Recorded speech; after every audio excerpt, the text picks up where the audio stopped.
Hello there, kia ora. Do you know what happens when you create and implement changes that drive away our skilled workforces to a place where they're going to get better pay, better costs of living, better standards of living, and less stress with a brighter future for them and their children?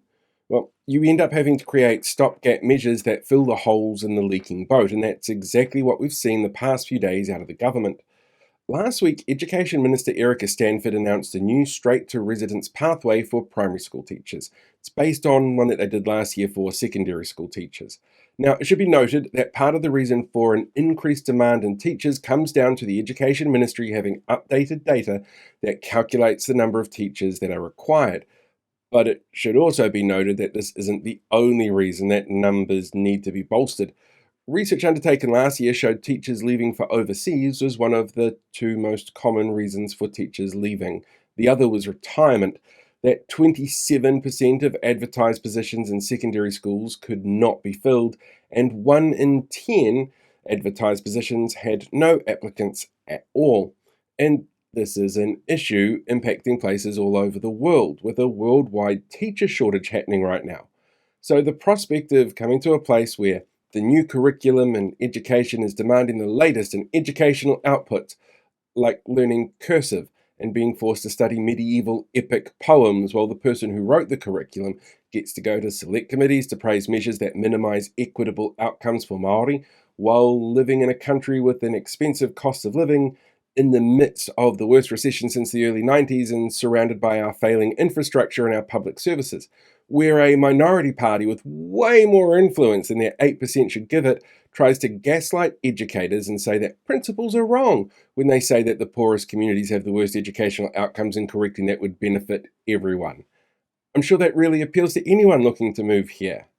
Then this week, the Prime Minister and Health Minister announced a new fast track pathway for up to 100 overseas trained doctors and cash initiatives for overseas nurses.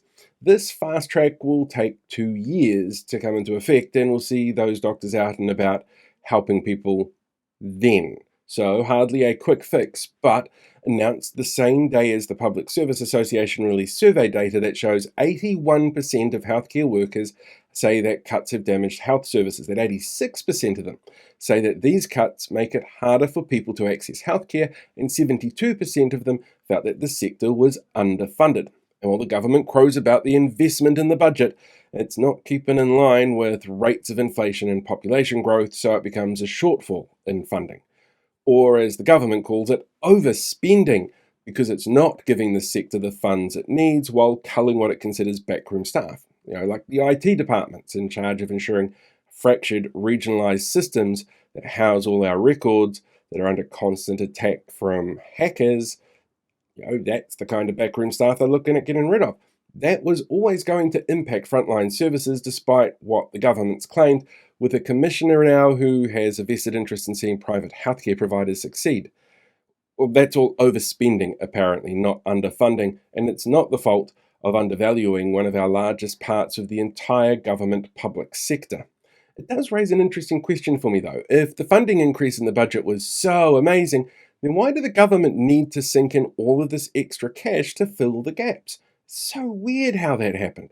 Probably has nothing to do with the fact that we have a shortage of junior doctors here, exacerbated by the better financial return that they get from just moving over the ditch as soon as they graduate. Oh, and thrown into the mix to stem the issues will be something called a telehealth system, which will act like a remote GP that you call up, which will apparently be staffed by doctors and nurses, so it's not going to be a free service.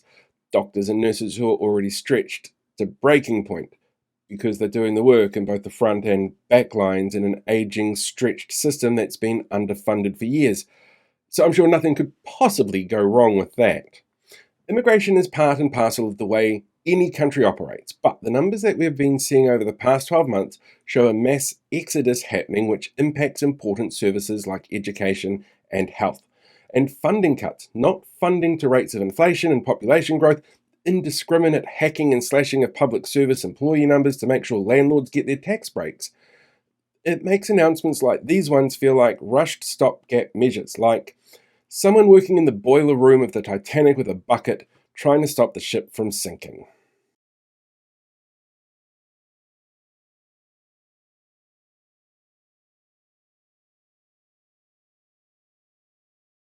Hey, thanks for checking out today's video. Make sure you like, share, subscribe so you get more updates as we go along.